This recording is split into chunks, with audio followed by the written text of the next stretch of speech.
ईश्वर पर विश्वास रखें। ईश्वर पर विश्वास एक बच्चे की तरह होना चाहिए, जिसे पिता चाहे जैसे भी उछाले, वह निश्चित होता है कि पिता उसे सुरक्षित पकड़ ही लेगा।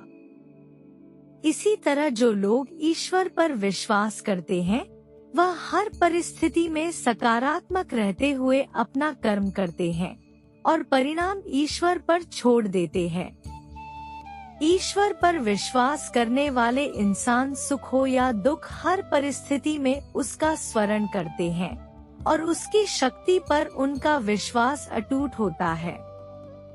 एक लड़का था, वो दिन भर ईश्वर की भक्ति में लीन रहता था।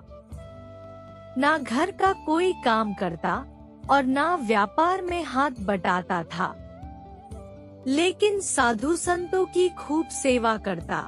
साधु संत हमेशा आशीर्वाद देते कि उसे जीवन में खूब तरक्की करो और ईश्वर के प्रति तुम्हारी आस्था बनी रहे। लेकिन कोई काम धंधा ना करने के कारण उसका परिवार उससे बहुत परेशान था। जिस राज्य में वह लड़का रहता था, वहाँ के राजा की कोई संतान नहीं थी। संतान प्राप्ति के लिए उसने बहुत से उपाय किए।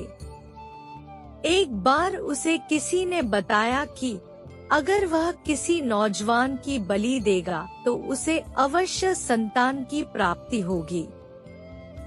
अब राजा के लिए समस्या थी कि बलि के लिए नौजवान कहाँ से लाएं? उसने पूरे नगर में ढिंढोरा पिटवा दिया कि जो भी माता पिता अपने नौजवान पुत्र को बलि के लिए भेजेंगे, उन्हें भरपूर धन संपदा दी जाएगी।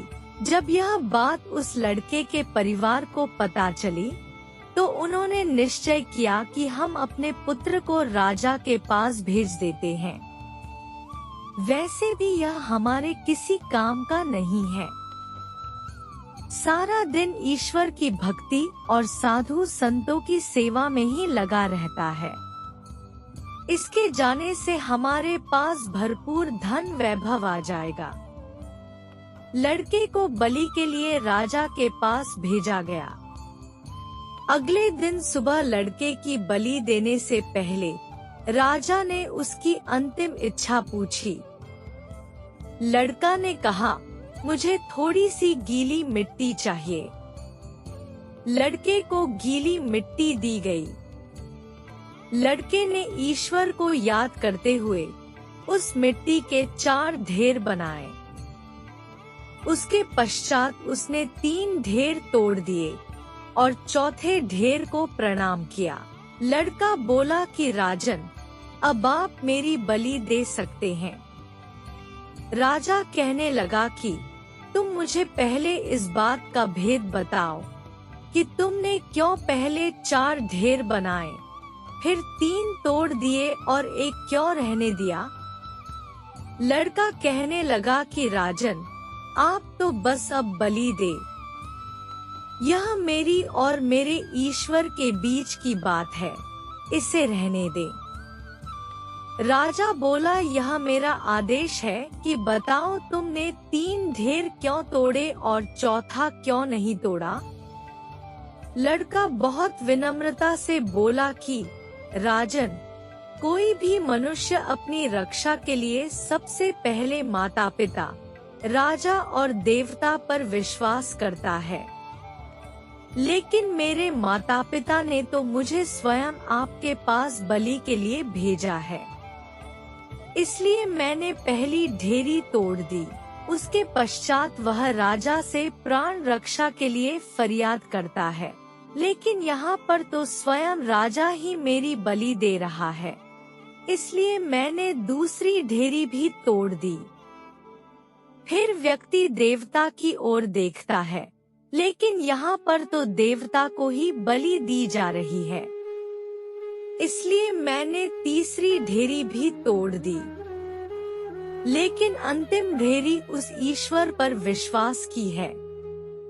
मैंने अपने ईश्वर से कहा, मैं अपनी अंतिम सांस तक आप पर विश्वास करूंगा। इसलिए मैंने चौथी ढेरी नहीं तोड़ी।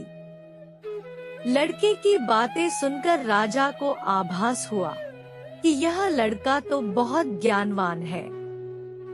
राजा ने उसकी बलि देने का विचार त्याग दिया। उस लड़के के ईश्वर की प्रति विश्वास ने उसकी आस्था को टूटने नहीं दिया और ईश्वर की कृपा से राजा का मन बदल गया और उसने लड़के को ही अपना उत्तराधिकारी घोषित कर दिया। इसलिए तो कहते हैं कि ईश्वर की भक्ति में असंभव दिखने वाली चीजें भी संभव हो जाती है।